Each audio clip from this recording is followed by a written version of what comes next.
अस्सलाम वालेकुम रहमतुल्लाह। उम्मीद है आप सब खैरियत से होंगे। पाकिस्तान के अंदर सियासी इंतकाम रोज बरोज शिद्दत इख्तियार करता जा रहा है। हम और हर रोज ऐसे लोगों को देखते हैं जो कन्विक्टेड नहीं होते, लेकिन सिर्फ किसी सियासी जमात की वाबस्तगी की वजह से उनको पॉलिटिकल विक्टिमाइजेशन का निशाना बनाया जाता है।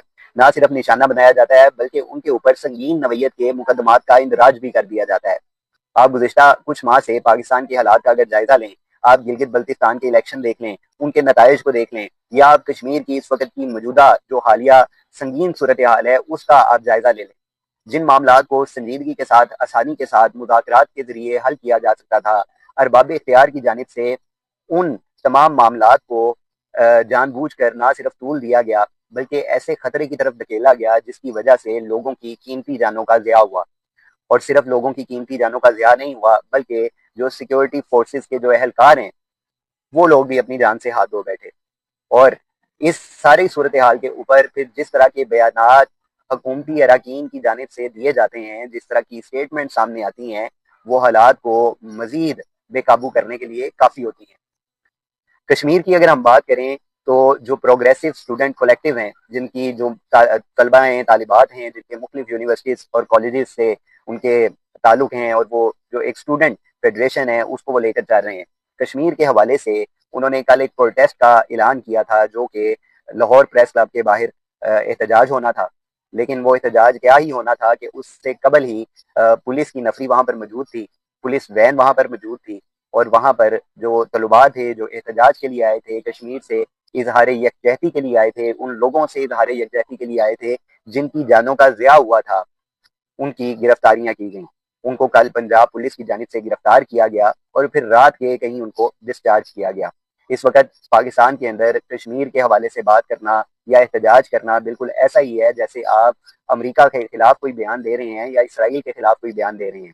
ये बिल्कुल ऐसा ही है जैसे यहाँ पर गजा और फलस्तीन का नाम लेने के ऊपर पाबंदी लग गई थी। बिल्कुल वैसे ही जैसे ही सेनेटर मुश्ताक अहमद जब गजा का परचम लेकर इस्लामाबाद की सड़कों के ऊपर बाहर आता था, तो उसको उसके अहले खाना समेत गिरफ्तार कर दिया जाता था।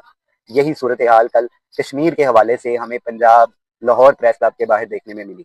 इंतहाई अफसोसनाक अमल है।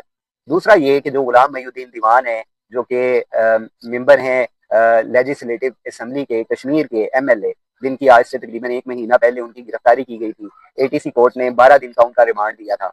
उसके बाद अगली डेट पर 10 दिन का मजीद रिमांड दे दिया गया, और आज की तारीख में जज साहब ने दोबारा 6 दिन का जिस्मानी रिमांड गुलाम मोहिउद्दीन दीवान साहब का दे दिया है। आज की जो तस्वीर गुलाम मोहिउद्दीन दीवान साहब की सामने आई है, जिसमें उनको हाथों में हथकड़ियां लगी हुई हैं, वो तस्वीर देख के इंतहाई अफसोस हुआ। दीवान साहब की सियासत अगर हम लाहौर के अंदर देखें तो वो इंतहाई साफ सुथरी थी। उसमें किसी किस्म का कोई करप्शन का केस सामने नहीं आया था, और उन्होंने जिस तर्ज की सियासत की वो इस पूरे हल्के के लोगों को अपने साथ लेकर चल रहे थे। उनकी गैर मौजूदगी में उनकी मिसेज सबा दीवान साहिबा ने PP 148 से इलेक्शन कंटेस्ट किया, जब उनके कागजात नामजदगी को मंजूर नहीं किया गया। उन्होंने ये इलेक्शन फार्म 45 के हवाले से जीत भी लिया था। तो दीवान साहब को जिस तरह अदालत के अंदर पेश किया गया, आज जिस तरह उनके हाथों में जो हथकड़ियां लगी हुई थी, वो इंतहाई हमारे लिए अफसोसनाक थी। PP 148 से उनका ताल्लुक था और उसी की नुमाइंदगी कर रहे थे। दूसरा ये कि जो NA 118 है, आलिया हमजा मलिक साहिबा ने पाकिस्तान तहरीक इंसाफ की जानिब से यहाँ से इलेक्शन कंटेस्ट किया था, और वो भी तकरीबन तीसरी बार उनको गिरफ्तार किया गया है, और अदालत की जानिब से उनको 10 साल की कैद सुनाई गई है, जो वो इस वक्त अपनी सजा को पूरा करने की कोशिश कर रही हैं। जो खबरें बाज़ दफ़ा हमें वहाँ से आती हैं, वो इंतहाई अफसोसनाक होती हैं, क्योंकि आलिया हमजा मलिक साहिबा को जिस सेल के अंदर रखा हुआ है, जिन खवातीन के झुरमट के अंदर उनको रखा हुआ है, उनमें से जो अक्सरियत हैं वो क्रिमिनल हैं और मुंशियात की आदी हैं। और ऐसी खवातीन के अंदर, ऐसी क्रिमिनल्स औरतों के अंदर आलिया हमजा मलिक साहिबा, जो कि फार्म 45 के लिहाज से मेंबर नेशनल असम्बली हैं NA 118 की, उनके साथ इस किस्म का सलूक किया जा रहा है।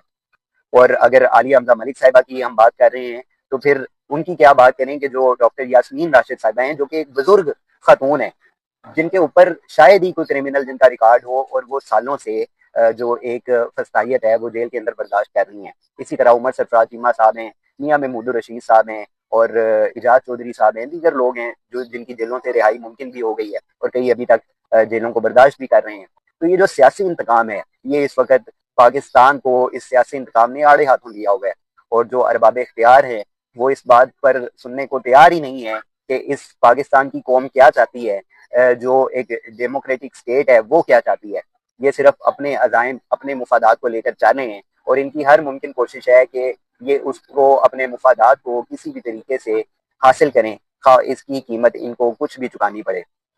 ये तमाम बातें करते हुए इंतहाई अफसोस होता है, और इस दुआ के साथ हम इस बात को इख्तिताम पज़ीर करते हैं कि अल्लाह ताला हमारे हाल पर, इस कौम पर अपना ख़ुसूसी रहम फरमाए और हमारे लिए ऐसे लोगों को आगे लेकर जाए जो हकीकतन हमारी नुमाइंदगी कर सकें, हमारे लिए बतौर कौम आसानी पैदा कर सकें। जज़ाकल्लाह।